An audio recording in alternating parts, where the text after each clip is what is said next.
We live in a world full of challenges and hardships. Sitting through exams, finding a job, seeking a spouse, establishing a family are only a few of life's challenges. But what if I told you that the way you see these challenges can make a big difference in how you deal with them? It sounds simple, but it's one of the most profound truths we often overlook.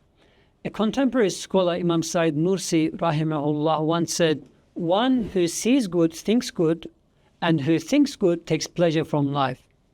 So what really matters is how we see and respond to these moments.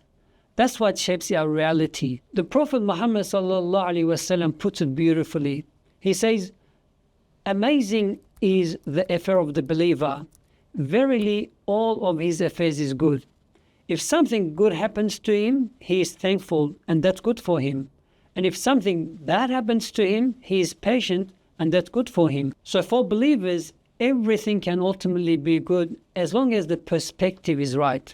When we shift our mindset, we can shift our reality. Think about this. When challenges come our way, it's easy to feel like a victim. Why is this happening to me? I can't take this anymore. These thoughts may feel justified in the moment, but they take away our power.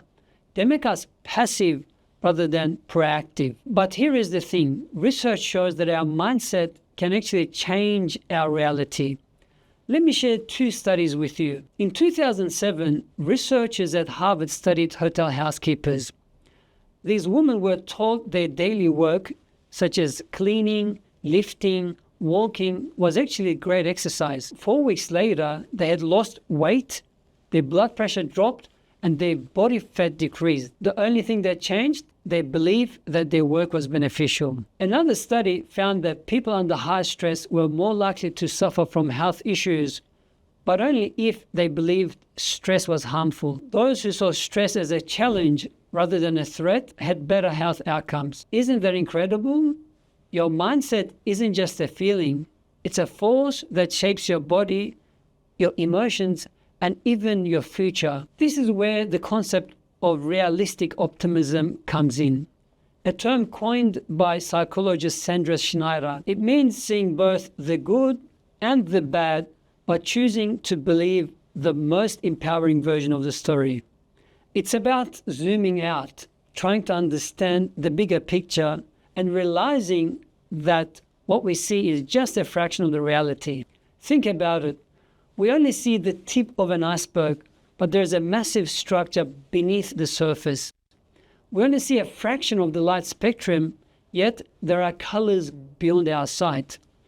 And we only hear a small range of sound waves, but there are frequencies we'll never perceive. If we're only focusing on what's visible, we're missing out on a bigger truth. This is why we need the right perspective, to see beyond the material and into the wisdom behind the moment. Allah subhanahu wa ta'ala reminds us in Surah Baqarah, it may be that you dislike something and it's good for you, and that you like something and it's bad for you. Allah knows you do not know. So let's take inspiration from one of the most powerful stories in history. When the Prophet Muhammad sallallahu alaihi wasallam visits Taif to convey his message. Imagine this. He had already endured years of persecution in Mecca. Seeking support, he traveled to Taif. Instead of welcoming him, the people mocked him, insulted him, and pelted him with stones until he bled. In that moment, when most of us would have felt humiliated and defeated, the Prophet ﷺ turned to Allah, not with anger, nor with curse, but with hope. When the angel of the mountains came and offered to crush the town, he refused. Instead, he said, "I hope that Allah will bring forth from their descendants people who will worship Him alone." Subhanallah, that's perspective. He saw through the hardship, he saw potential where others saw rejection. And guess what? Years later, the people of Taif did become Muslim. His prayer was answered. Now let's be honest, sometimes life feels overwhelming, and we need to take support from our family, from our friends, and the professionals if needed. It's hard to see the silver lining.